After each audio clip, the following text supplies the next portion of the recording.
I was born and raised here and lived here until I was probably around 32, and then I moved away. And I always end up coming back and moving away, coming back and moving away. I had rented there like January or February was like 2.5 years.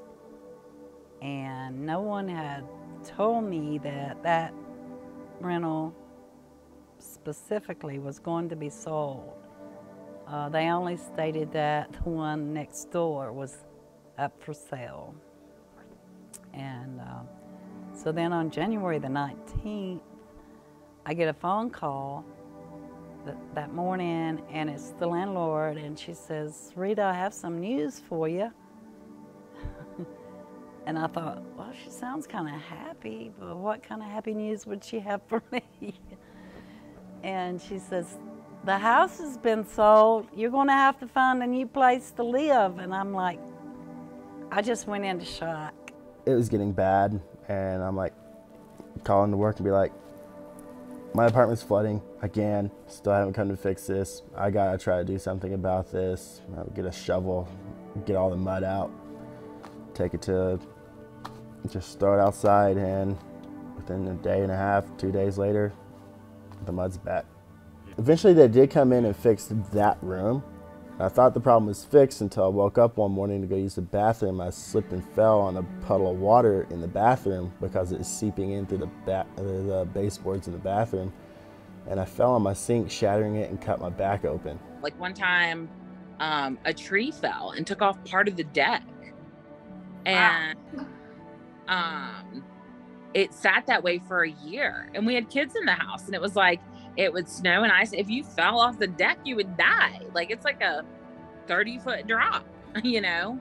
And part of that was because they didn't live here, but part of that, it's like, you know, I felt like they were kind of taking advantage of the fact that, but then it's like the give and take. It's like, you're getting this affordable rent and you don't want to rock the boat, and it's hard to find housing. And there was actually this one time when I was working at the animal shelter where I got really sick with some kind of respiratory infection. And it was around that same time. Yeah. So. Yeah, man, black mold is nothing to mess around with. Definitely. I've heard of people's hair falling out and all kinds of. I actually lost 2 weeks of pay because I had to stay at the place. I had to stay at home, which is just making it worse. Wow. Yeah. Yeah.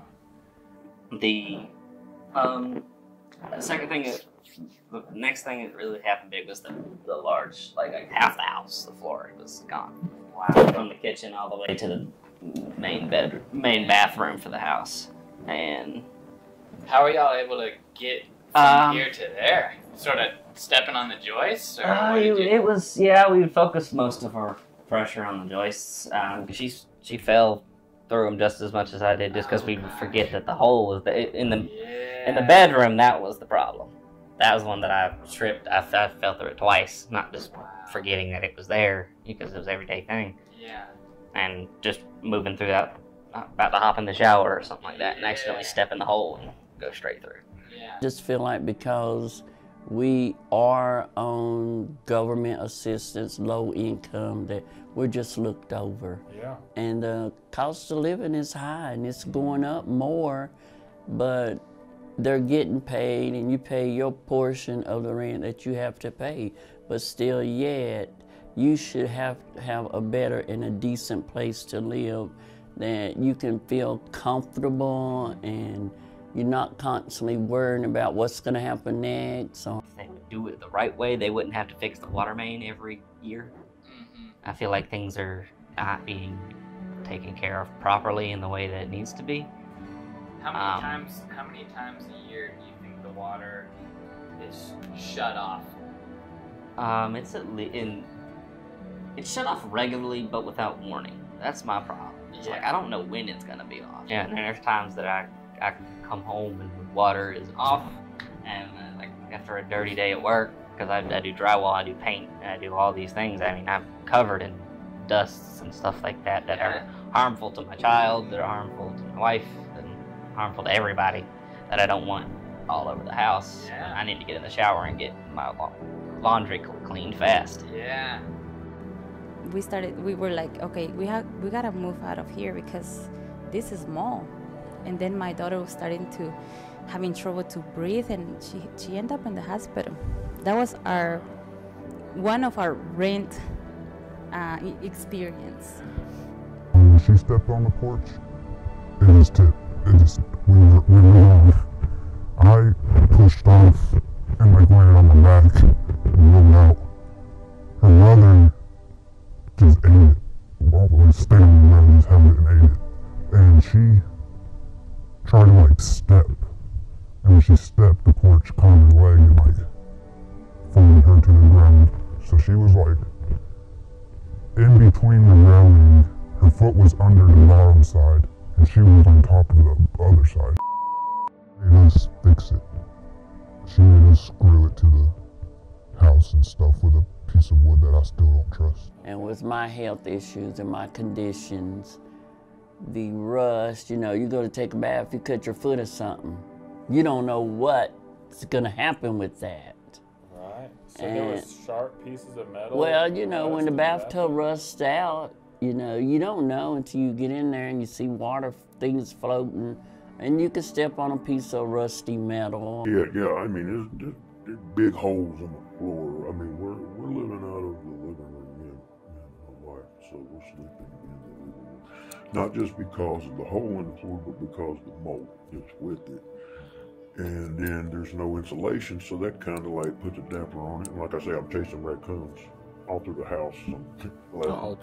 Just the kitchen. I'm just getting tired of circling cold because this is another reason why I'm doing it. Because it's not really safe for our babies there. But we got it to where it's safety for them in certain areas, and they know which areas to go in, which areas not to. Now, they're young, but they understand. Estamos en un lugar donde en estas temporadas de frío, la verdad que sí nos afecta muchísimo. Por de calefacción,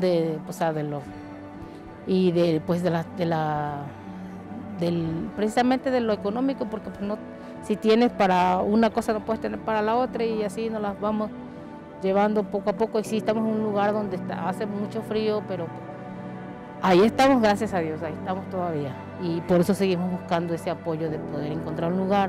You have kids, the stress level goes to a whole new level, because it's like you can go and sleep in the car if you want to, but you have kids, you cannot put them to sleep in the car. So it was a very stressful situation. After not living there, I mean, it was like a revamp of life. You all of a sudden had all this energy. You didn't feel sick every day.